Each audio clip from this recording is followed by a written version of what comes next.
Bismillahirrahmanirrahim. Assalamu alaikum. Welcome to all of you in my YouTube channel Education with AEC. Students, आज हम जा रहे हैं start करने हमारा लेसन है पार्ट्स ऑफ स्पीच का और टॉपिक डिस्कस करेंगे हम नाउन एंड इट्स टाइप्स की। एक पार्ट्स ऑफ स्पीच हैं और अगर उनको एक ही लेक्चर में पढ़ाया जाए या समझाया जाए तो स्टूडेंट्स को उतनी ही जल्दी वो पिक नहीं करते, जिसकी वजह से हम उसको इंशाअल्लाह अज़ीज़ बारी बारी हर लेक्चर में उसको डिटेल के साथ पढ़ेंगे। और आज हम पढ़ेंगे नाउन एंड इट्स टाइप्स की। वीडियो को स्टार्ट करने से पहले मेरी आपसे छोटी सी रिक्वेस्ट है कि जो हमारे चैनल पर न्यू हैं वो हमारे चैनल को सब्सक्राइब करें और साथ बेल आइकन के बटन पर क्लिक करें ताकि हमारी आने वाली हर वीडियो आप तक पर वक्त पहुंचती रहे। तो आइए चलते हैं नाउन की जानिब। एंड इट्स टाइप क्या है नाउन? नाउन की डेफिनेशन बहुत ही आसान सिंपल वर्ड्स में कि it refers to the name of a person, place, thing, idea, action. किसी भी शख्स, जगह, चीज़ का नाम हो सकता है, कोई एक्शन हो सकता है, कोई कैफियत हो सकती है, कोई क्वालिटी हो सकती है। अगर आप अपने इर्द गिर्द देखें तो आपको हर चीज़ जो भी नज़र आती है वो किसी न किसी नाउन में शुमार होती है। अब हम चलते हैं इसकी डेफिनेशन लिखते हैं। इसकी डेफिनेशन है कि it refers to the name of a person, place, thing, idea और एक्शन। फॉर एग्जाम्पल हमारे पास आता है कोई भी नाम हम उठा लें, वो नाम हो गया किसी भी शख्स का। कोई चीज आप उठा लेते हैं जैसे पेन है या चेयर है हमारे पास। क्वालिटी हम उठा लेते हैं हमारे पास थिंग, आइडिया, कोई भी चीज़ आप उठा सकते हैं। हमारे पास आता है जैसे हमारे पास वर्ड है ब्यूटी, जंप, रन। ये कहीं ना कहीं आइडिया, कोई एक्शन, किसी शख्स का नाम, किसी जगह का नाम या कोई चीज़ हो सकती है। नाउन है ये चीज़। अब आते हैं उसकी टाइप्स की जाने। नाउन के मुख्तलिफ टाइप्स हैं, आप उसको डिटेल के साथ बारी बारी हम उसको पढ़ते हैं। आइए चलते हैं नाउन की पहली टाइप। हम करते हैं नाउन के, हमारे पास आता है कॉमन नाउन, प्रॉपर नाउन,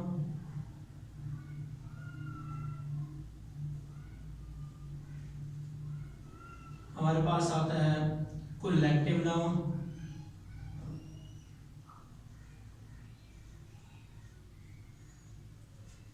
और भी कहीं हम उसको बारे बारे डिस्कस करेंगे। तो सबसे पहले आते हैं हम कॉमन नाउन की जानिब। कॉमन आम शख्स को कहा सकते हैं, आम चीज़ को कह सकते हैं, आम जगह को कह सकते हैं। ये चीज़ें होती हैं जो चीज़ें नाउन की वो काइंड है ये जिसमें किसी शख्स, जगह या चीज़ आम का जिक्र किया जाए। इसकी इंग्लिश में डेफिनेशन क्या बनेगी? It refers to the name of a person, place, thing in general. किसी आम खास आम शख्स, जगह या चीज़ का नाम होता है वो नाउन कहलाता है। लेट्स सपोज हमारे पास वर्ड है, मैं इसकी सारी एग्जांपल आपको लिख के दूंगा। डेफिनेशन मैंने पढ़ ली है और मैं एग्जांपल के साथ समझाऊंगा। यहाँ पर हमारे पास वर्ड आता है बॉय, हमारे पास एक और वर्ड है कंट्री। बॉय वर्ड कॉमन है, ये किसी भी लड़के को नाम दिया जा सकता है बॉय का। कंट्री वर्ड कॉमन है, किसी भी मुल्क को ये नाम दिया जा सकता है। जब आप किसी मुल्क का नाम चुनते हैं तो वो फिर कॉमन नहीं रहता। सिर्फ कंट्री पूरी दुनिया के अंदर मुख्तलिफ ममालिक से वर्ड कंट्री आप उठाते हैं तो ये कॉमन है, ये किसी भी मुल्क को हम नाम दे सकते हैं, इस लिहाज से ये कॉमन है। अब हम चलते हैं प्रॉपर की जानिब। प्रॉपर नाउन में आप जगह, चीज़ या शख्स का नाम एक मखसूस कर देते हैं।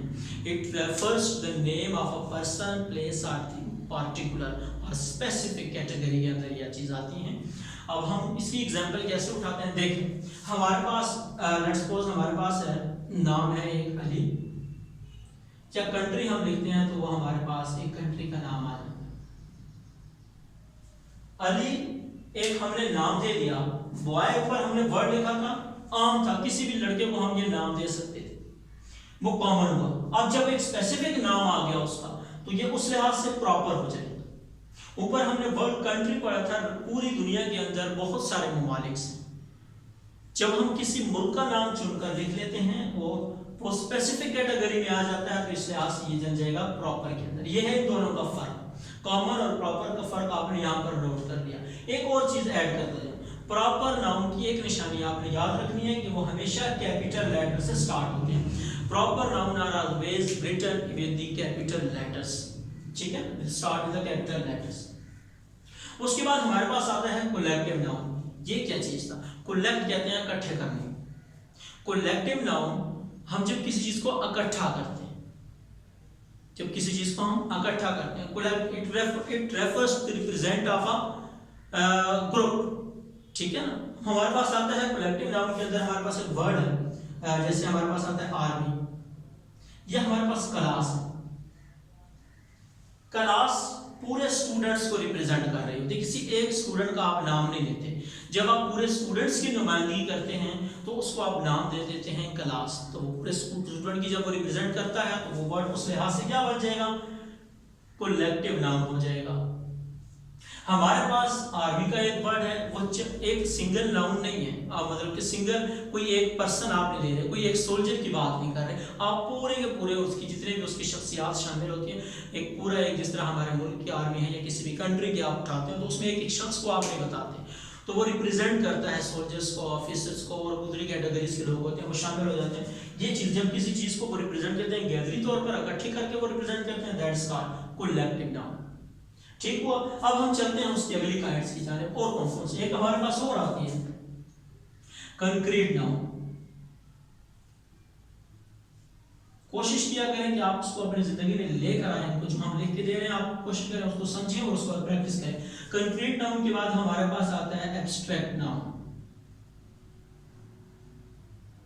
और फिर हम एक और करते हैं मटेरियल नाउन का मैं यहां पर एडजस्ट कर दूं। देखिए स्टूडेंट्स, कंक्रीट और एब्स्ट्रैक्ट इन दोनों का ताल्लुक एक दूसरे के मुखालिफ में आता है। कंक्रीट के अंदर आपके पास वो चीज़ें जो फिजिकली एग्जिस्ट भी होती हों और उसे हमें देख भी सकते हैं, हम उसे टेस्ट भी कर सकते हैं, हम उसे स्मेल भी कर सकते हैं, हम उसे हियर भी कर सकते हैं, हम उसे सी भी कर सकते हैं, देख सकते हैं जिन चीज़ों को, हम जिन चीज़ों को टेस्ट कर सकते हैं, हम जिन चीज़ों को सुन सकते हैं, ये सारी चीज़ें आती हैं और वो फिजिकली एग्जिस्ट भी होना ज़रूरी है। इसकी डेफिनेशन क्या बनेगी? It refers to the things that can exist physically and can be seen, touched, heard, eyes वगैरह हम जो कर सकते हैं। उसकी एग्जांपल हमारे पास आती है। फॉर एग्जांपल हमारे पास एक वर्ड है, हमारे पास वर्ड है शुगर, और एक और वर्ड हम उठाते हैं हमारे पास शुगर के अलावा कोई भी आप उठा सकते हैं, मुख्तलिफ सी चीजें आपके पास, जैसे जूस है, ठीक। शुगर, चीनी आप उसे देख सकते हैं और आप इसे टेस्ट कर सकते हैं, जूस आप उसे टेस्ट कर सकते हैं। अब इसके बाद एब्स्ट्रैक्ट नाउन की बात करते हैं। इसके अंदर आपके बाद कंक्रीट नाउन में आपने क्या पढ़ा कि those thing which can exist physically and can be seen, touched वगैरह सारी शामिल आती हैं उसमें। एब्स्ट्रैक्ट के अंदर आपके पास ना तो उन चीज़ों को आप देख सकते हैं, ना ही आप उसे टेस्ट कर सकते हैं, अलबत्ता ना ही ये फिजिकली एग्जिस्ट होती। It refers to the things that cannot exist physically and cannot be seen or touched. Let's suppose इसकी एग्जांपल हमारे पास आती है पेन, ब्यूटी। ना तो आप पेन को फील कर सकते हैं, ना आप पेन को देख सकते हैं, ना आप उसे टच कर सकते हैं। इसी तरह ये वर्ड ब्यूटी है, ना ही फिजिकली एग्जिस्ट होते हैं दोनों। उसके बाद मटेरियल नाउन आता है, वो नाउन जिससे कोई चीज, वो चीजें जिससे कोई चीजें अगली बनाई जा सके। It refers to the things from which materials are made. For example हमारे पास आता है वुड और कॉटन, ये दो ऐसे वर्ड्स हैं जिससे आप मजीद चीजें बना सकते हैं। वुड लकड़ी है, उससे हम टेबल बना सकते हैं, चेयर बना सकते हैं, और चीजें बनती हैं मुख्तलिफ। कॉटन से भी आप मुख्तलिफ चीजें बना सकते हैं। तो ये 6 काइंड्स थी, इसके अलावा 2 मैं और डिस्कस करूंगा उसके बारे में। ये चलते हैं।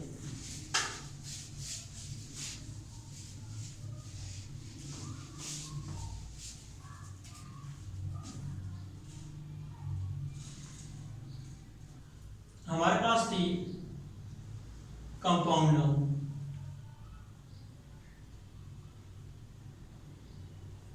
एक और आता है काउंटेबल,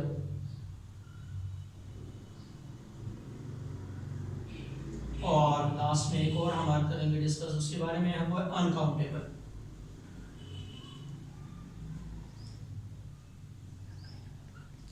कंपाउंड नाउन, जब आप किसी दो या दो से ज्यादा नाउन्स को आपस में इकट्ठा करते हैं और एक सिंगुलर नाउन बनता है, उसको हम कहते हैं compound noun. When two or more nouns join together to form a singular noun is known as compound noun. For example, हमारे पास वर्ड आता है क्लास को, दो वर्ड थे क्लास और रूम। क्लास अलग चीज की नुमाइंदगी करती है, रूम एक अलग नाउन है, लेकिन जब ये दोनों मिलते हैं, कमरे जमात इख्तियार कर लेती है शक्ल, तो उसके अलावा जब ये दो चीजें मिली तो उससे एक नया वर्ड बना जिसको हम कंपाउंड नाउन कहते हैं। इसी तरह काउंटेबल नाउन और अनकाउंटेबल, नाम से ये रिप्रेजेंट होते हैं। काउंटेबल जिसकी गिनती हम कर सकते हैं, जिन चीज़ों को हम गिन सकते हैं। और ये भी याद रखिएगा कि कंपाउंड नाउन का काउंटेबल नाउन हमेशा सिंगुलर में भी होते हैं और प्लूरल में भी होते हैं। प्लूरल में जब ये होते हैं तो उसके साथ हम नंबर्स डिजिट्स हम रिप्रेजेंट करते हैं, जैसे 1 है, 2 है, 3, 4, 6, इस तरह आ जाता है। अनकाउंटेबल वो चीज़ें होती हैं जो कि आप काउंट नहीं कर सकते। इसकी डेफिनेशन क्या? All those things which can be counted is known as countable noun. All those things which cannot be counted is known as uncountable noun. For example, हमारे पास आता है चेयर। अगर एक चेयर है तो हम उसको चेयर, दो हो तो 2 चेयर्स हम लिख सकते हैं। इसी तरह बाकी कई चीजें जो आप गिन सकते हो वो सारी काउंट में आती हो, तो वो काउंटेबल नाउन की।